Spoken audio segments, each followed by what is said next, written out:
Hi, welcome to Reypurposed Made, where I, Reinaldo, show you the ins and outs of some of my furniture projects. I try to always incorporate art into the furniture making process so that each finished piece is custom and one of a kind. Check out how I do it. Please like this video and subscribe to my channel to see what's coming up next. What is the object or heirloom that best represents your family, can be passed down for generations, and can be added to? It's not a family portrait. Kids get bigger. It's not Christmas stockings. Good guess, though.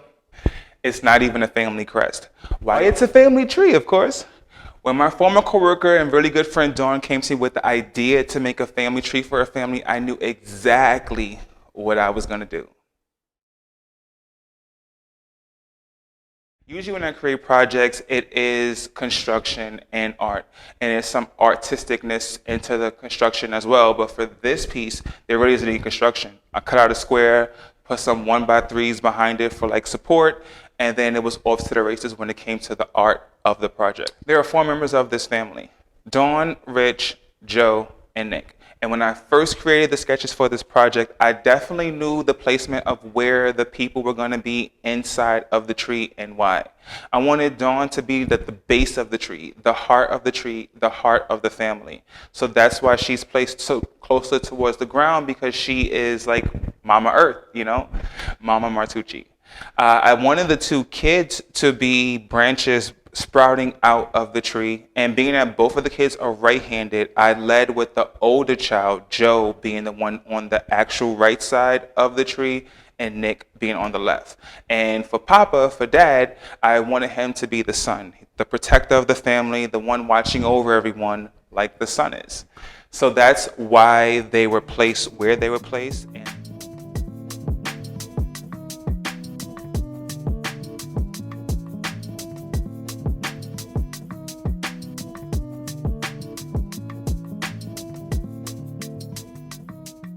I've always liked depicting scenes of nature, trees, leaves, everything. So when Dawn came to me with the family tree idea, it was like already I knew what was going to happen.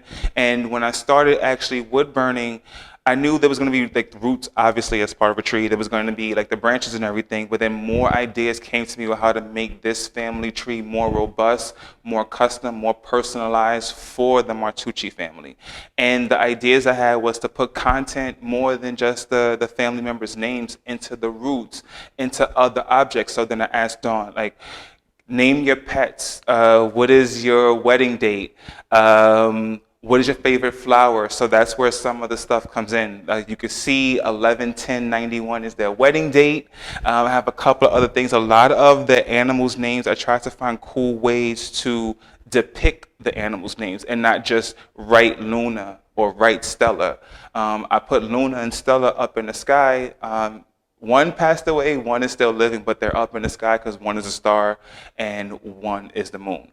And then they had another pet named Briar, so I made Briar a briar patch.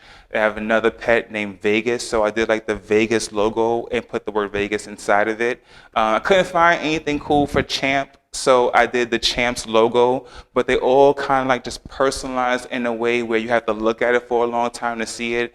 Every member of the family is definitely going to like see a little piece of a memory just looking at this object, because a lot of their life is here. So I really, really enjoyed doing this, and it was super fun. I cannot wait to do the next one.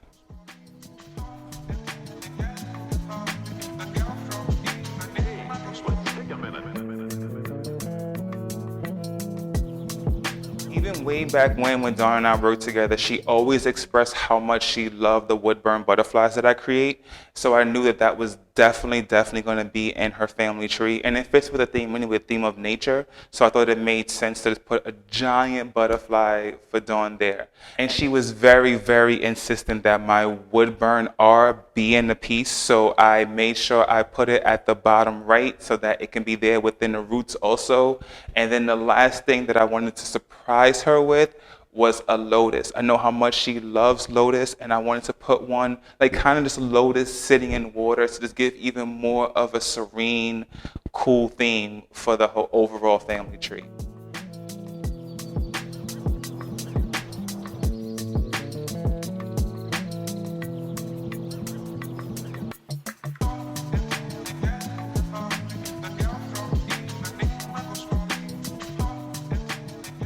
I love how patterns in nature repeat. And when I was doing this project for Dawn and I was working on the branches upside down, I noticed that they look exactly like the branches that we have in our lungs. And I thought that that was just really cool. It also kind of reminds me of sea anemone and coral when they're like kind of swinging in the water, how those branches just like kind of go out and out and out. I thought that was really cool. Nature's always repeating itself, and I thought I wanted to share that with you. Thank you for watching my video. I hope you enjoyed. Stick around, there is a little bit more, but I want to take this time to ask you to like, share, subscribe, follow my videos. You can click on the little bell at the bottom so you'll know when I drop a new video every Wednesday. And if you want to see more of my work, keep in touch, or have your very own Reypurposed piece, you can find me on Instagram, Facebook, Etsy, and Gmail under Reypurposed. Thank you. Now keep watching.